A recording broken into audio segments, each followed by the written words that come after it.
सम्मानित साथियों, नमस्ते, सत श्री अकाल, आदाब, जोहार।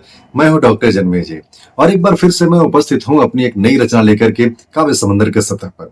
हमारी कविताओं के हजारों रंग आप तक पहुंच चुके हैं।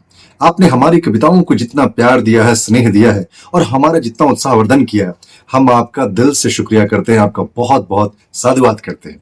इसी प्रकार से जुड़े रहें और मार्गदर्शित करते रहें। आपके सुझाव के दम पर ही हम बेहतर रचनाएं करने के लिए प्रेरित होते हैं।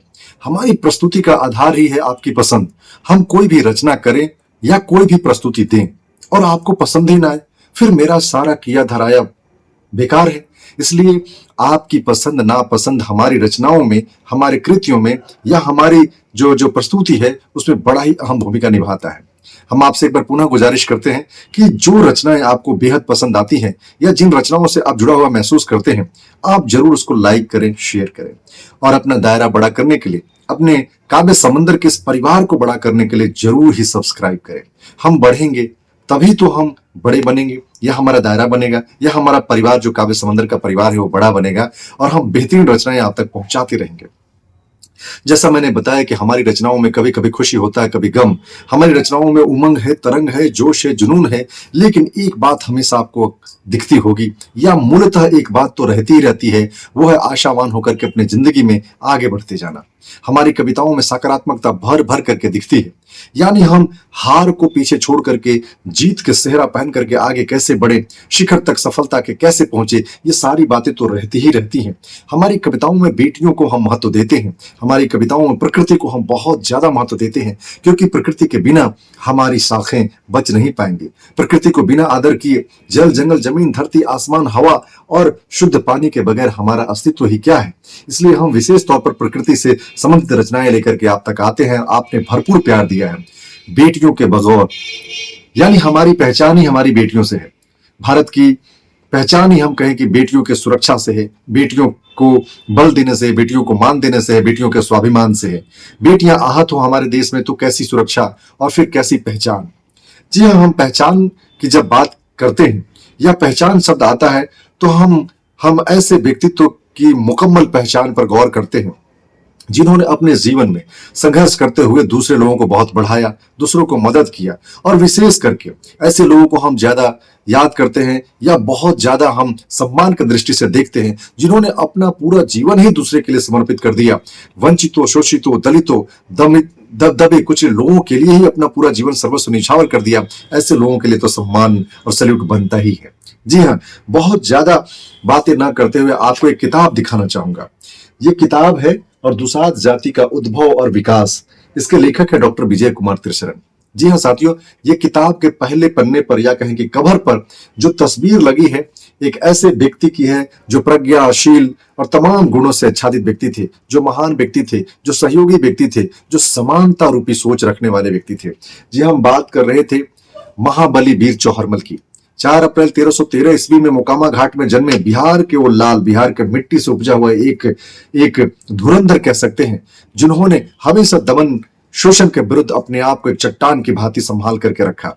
ये इनकी लड़ाई किसी जाति, धर्म, बिरादरी या किसी क्षेत्र से न होकर के उन तमाम लोगों से था जो असमानतावादी रवैया रखते थे, जो दमन करते थे, जो शोषण करते थे, जो लोगों को नीच कहते थे या कहें कि लोगों को जमीन से बेदखल करते थे। उनके जो संसाधन और साधन थे उस पर कब्जा जमा लेते थे, जो दूसरे की बहु बेटियों पर कुदृष्टि रखते थे। ऐसे लोगों से हमेशा लड़ते रहे, आजीवन लड़ते रहे बाबा वीर चौहरमल। जी हाँ, आज भी जब आप घाट मोकामा जाएंगे तो वहां आप चौहरमल की एक अब तो आदमकद प्रतिमा लग गई है। चौहरमल के गीत, चौहरमल के गान, चौहरमल के शौर्य आपको वहां गुंजित हुआ जरूर सुनाई देगा। ये दुसाध जाति का उद्भव और प्रादुर्भाव, जब हम इस बात पर गौर करते हैं तो चौहरमल का यूं तो दुसाध जाति से ताल्लुकात था। दुसाध जाति में जन्मे चौहरमल ने जाति के बंधनों से बाहर निकल करके पूरे कौम के लिए, उस क्षेत्र के तमाम लोगों के लिए, उनके बेहतरी के लिए उन्होंने कार्य किया।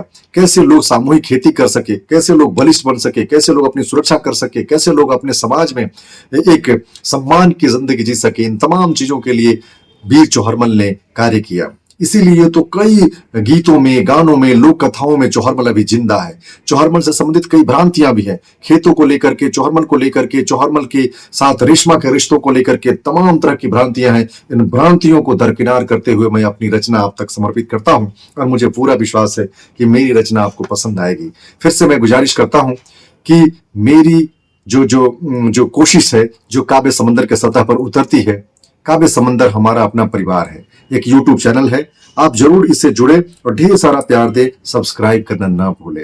तो हम विलंब न करते हुए चौहरमल यानी कि महाबली बाबा वीर चौहरमल के शौर्य गाथा को अपनी जुबानी आप तक प्रस्तुत करते हैं। ताल ठोककर घाट मुकामा, जी हाँ, ताल ठोककर घाट मुकामा, दुश्मन को ललकारा था, नाम चौहरमल अटल हिमालय अपनों का सहारा था। क्या मजाल कोई उनको रोके, वो तो आंधी तूफान थे, कहते हैं कि चौहरमल 100 शेरों के समान थे, 100 शेरों के समान थे, कि कहते हैं कि चौहरमल 100 शेरों के समान थे। कभी जो आफत अपनों पर, कभी जो आफत अपनों पर हर बाधा से लड़ जाते थे, बाघ अगर भी सामने वो तलवार लिए अड़ जाते थे। सील ज्ञान और साहस के दम परम पूज्य बलवान थे, कहते हैं कि चौहरमल 100 शेरों के समान थे, कहते हैं कि चौहरमल 100 शेरों के समान थे, कहते हैं कि चौहरमल 100 शेरों के समान थे। भेड़ बकरियां बलि चढ़ते हैं, ये जो भेड़ होते हैं ना और बकरी होते हैं ना, जो मेमिया आते हैं, उन्हीं की बलि दी जाती है। तो भेड़ बकरियां बलि चढ़ते हैं, योद्धा आन पर न्यौछावर। भेड़ बकरियां बलि चढ़ते हैं, योद्धा आन पर न्यौछावर। भेड़ बकरियां बलि चढ़ते हैं, योद्धा आन पर न्यौछावर। सहन नहीं था उसको कदापि इज्जत पर कोई हमलावर। सहन नहीं था वीर बाबा चौहरमल को हिम्मत पर, इज्जत पर, प्रतिष्ठा पर कोई हमलावर। भर हुंकार गुंजित गगन को अद्भुत अंश महान थे, भर हुंकार गुंजित गगन को अद्भुत अंश महान थे, कहते हैं कि चौहरमल 100 शेरों के समान थे, कहते हैं कि चौहरमल 100 शेरों के समान थे।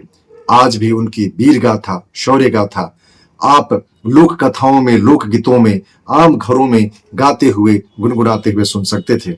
मैं एक बार पुनः काव्य समंदर के सतह से वीर बाबा चौहरमल को नमन करता हूं, वंदन और सलाम करता हूं।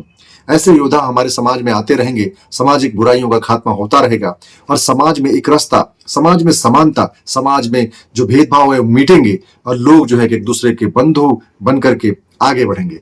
एक बार पुनः आपसे गुजारिश करता हूं, याद रखिएगा, काव्य समंदर अपना परिवार, अपना चैनल जरूर सब्सक्राइब करें। बहुत बहुत धन्यवाद।